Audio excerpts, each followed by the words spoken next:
2015 så påbörjade vi våra efterforskningar efter de sjunkna skeppen som ligger här på havets botten. De skeppen som sänktes av den svenska flottan efter det stora nordiska kriget. Och nu är vi här och fortsätter vårt sökande. Det är det tredje steget kan man säga, att 2015 var steg 1 i den inventeringen.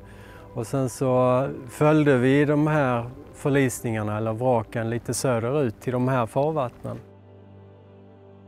Så för 2 år sedan så gjorde vi sonarundersökning och dykningar här och då träffade vi på det här vraket som vi nu tittar på. Så att detta är det tredje steget, att kika mer noggrant på vraket, göra provtagning för att kunna datera det och definitivt bestämma att det är ett av vraken från den Karl XII:s flotta.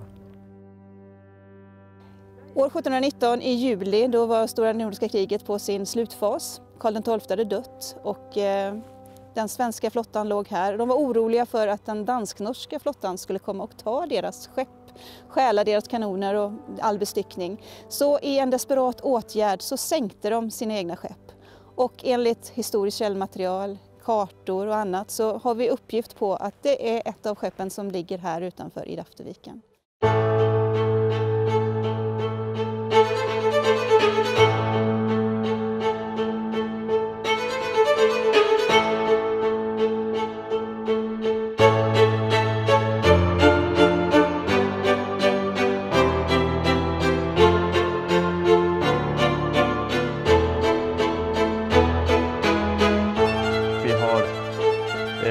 Lokaliserat vraket, vi har börjat gräva i vraket.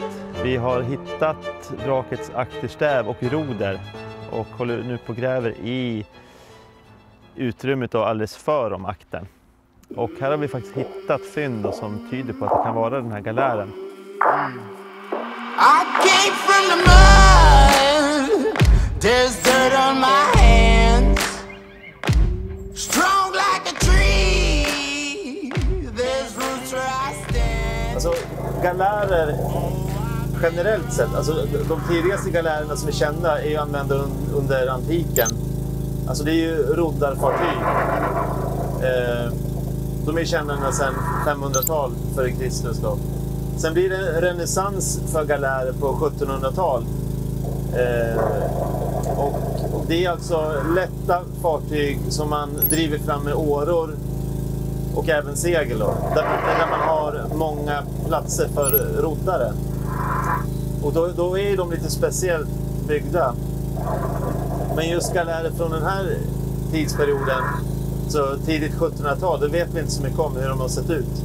Vi vet inte heller hur mycket en galär skiljer sig då under vattenlinjen jämfört med en vanlig skärgårdsfregatt.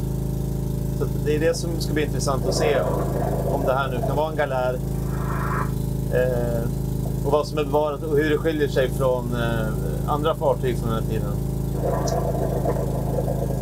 Sen under Gustav III:s krig på 1780-talet, då bygger man ännu större galärer.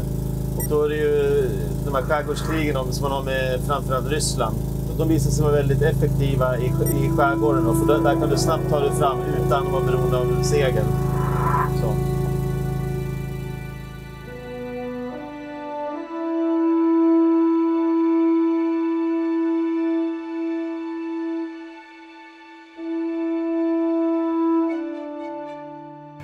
Vad säger tillståndet?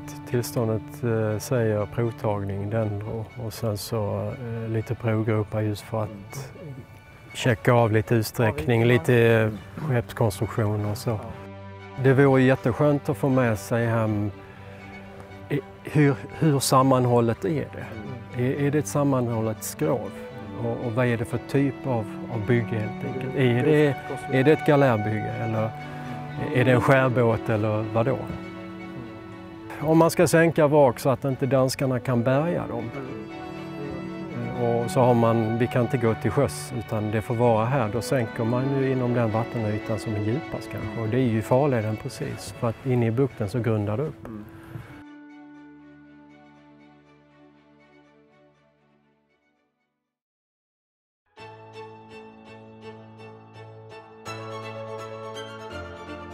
Vi har ju lokaliserat den här förmodade galären som är syftet till att vi är här.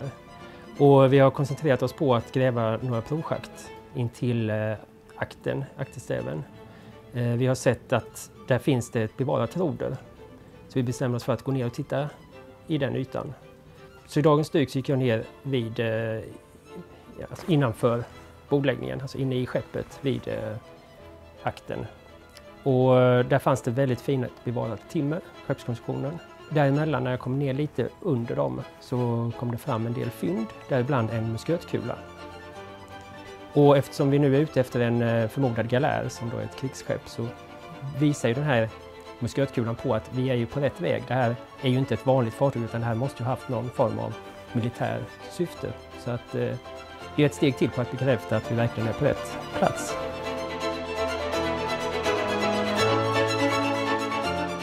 Ett spår det är ju att man går vidare och fininventerar här. För att om detta är en av de galärerna som finns återgiven på den danska planen så finns det alltså en till.